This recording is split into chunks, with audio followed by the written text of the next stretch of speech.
பூஜை காலத்தில் மலை ஜலம் கழிக்கிறது. பூஜை பண்ணிக்கிட்டு இருக்கிற போது அது நம்ம கண்ட்ரோலில் இல்லை, நம்ம மீறி வருது. உங்களுக்கு டாய்லெட் வருது, என்ன பண்ணுறதுன்னா சரி போங்க, வேணாங்கல போனால் குளிச்சுட்டு தான் மறுபடியும் இங்கே வரணும். சும்மா அலம்பி விட்டு எங்கே விட்டேன் அப்படின்னு டக்குன்னு சகசநாம புஸ்தகம் எடுத்துடக்கூடாது. இதெல்லாம் பெரிய அபராதம், மெகா பிளண்டருங்கிறது. அது என்ன எவ்வளோ கஷ்டப்படுறது தெரியுமா? உங்களுக்கு தெரியாது. பூஜையில் இருக்கிற இந்த சாமி பேசுறது இல்லை, அசைகிறது இல்லை, பேசாமல் நின்றுக்கிட்டு இருக்குன்னு நினச்சிக்கிட்டு நீங்கள் இஷ்டத்துக்கு என்னமோ பண்ணிக்கிட்டு இருக்கிறீங்க.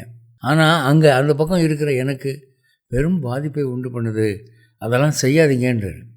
அதான் மாமேவ அர்ச்சனை காலே, எனக்கு பூஜை பண்ணிக்கிட்டு இருக்கிற போது புரீஷம் எஸ்து கட்சித்து, எவனுக்கு மலமூத்திரம் அவன் போகிறானோ அவன் திரும்ப பரிகாரம் பண்ணிட்டு தான் வரணும். சப்தமம் அபராதம் கல்பயாமே வசுந்தரே. வசுந்தரா, இது விஷயமா கவனமாக இருக்கணும். அவர் பூமாதேவிக்கு சொல்கிறாருன்னா பூமாதேவி இந்த தப்பெல்லாம் பண்ண போகிறது இல்லை.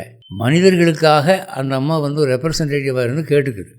நீ தானே பூமியில் தானே மனிதர்கள் இருக்கிறார்கள், நீ தானே சீஃபு, உன்கிட்ட சொல்கிறேன், நீ அவங்களுக்கு பாஸ் ஆன் பண்ணிவிடு, இந்த நாட்டம் பிடிச்ச வேலையெல்லாம் என்கிட்ட கூடாது அப்படின்னு சொல்கிறார்.